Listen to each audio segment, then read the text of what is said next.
ಎಲ್ರಿಗೂ ನಮಸ್ತೆ. ಇವತ್ತು ಸಂಡೇ ವ್ಲಾಗ್ನ ಮಾಡಬೇಕಂತ ಅಂದ್ಬಿಟ್ಟು ವಿಡಿಯೋನ ಸ್ಟಾರ್ಟ್ ಮಾಡ್ತಾ ಇದ್ದೀನಿ. ವೆದರ್ ಫುಲ್ ಸೋನೆ ಥರ ಇತ್ತು. ನನ್ನ ಹಸ್ಬೆಂಡ್ ಕೂಡ ಲೀವ್ ಹಾಕಿದ್ರು. ಏನಾದರೂ ಸ್ಪೈಸಿಯಾಗಿ ನಾನ್ ವೆಜ್ ಮಾಡ್ಕೊಳ್ಳೋಣ ಅಂತ ಅನ್ನಿಸ್ತು. ಹಾಗಾಗಿ ಮೀನು ತುಂಬ ದಿನಗಳೇ ಆಗಿತ್ತು ತಂದು.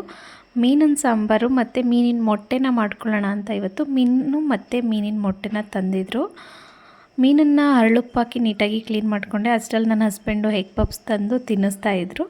ಮತ್ತು ವೆಜಿಟೇಬಲ್ಸ್ ಕೂಡ ಚಾಪ್ ಮಾಡಿಕೊಂಡೆ. ಇಲ್ಲಿ ಏನೇನು ಐಟಮ್ಗಳು ಹಾಕಿದ್ದೀನಿ ಅಷ್ಟೇ ಐಟಮಲ್ಲಿ ನಾನು ಯಾವಾಗಲೂ ಮೀನಿನ ಸಾಂಬಾರು ಮಾಡೋದು. ಟೇಸ್ಟ್ ಅಂತೂ ತುಂಬಾ ಚೆನ್ನಾಗಿರುತ್ತೆ. ನೀವು ಒಂದು ಸಲ ಟ್ರೈ ಮಾಡಿ.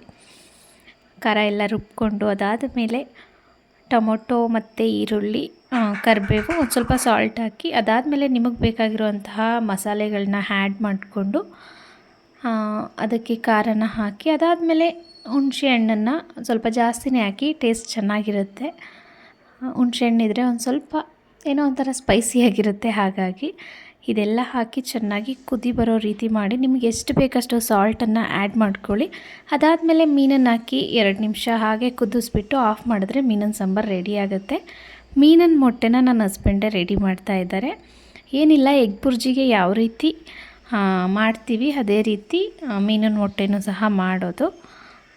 ಇವರು ಅಡುಗೆ ಮಾಡ್ತಾಯಿದ್ರು. ನಾನೊಂದು ಸ್ವಲ್ಪ ಟಿ ವಿನ ಹಾಕಿ ಮೂವಿ ಏನಾದರೂ ಹಾಕೋಣ ಅಂತ ಬಂದೆ. ಅಷ್ಟರಲ್ಲಿ ಎಗ್ ಬುರ್ಜಿ ರೆಡಿಯಾಗಿತ್ತು. Thank you for watching. Keep supporting.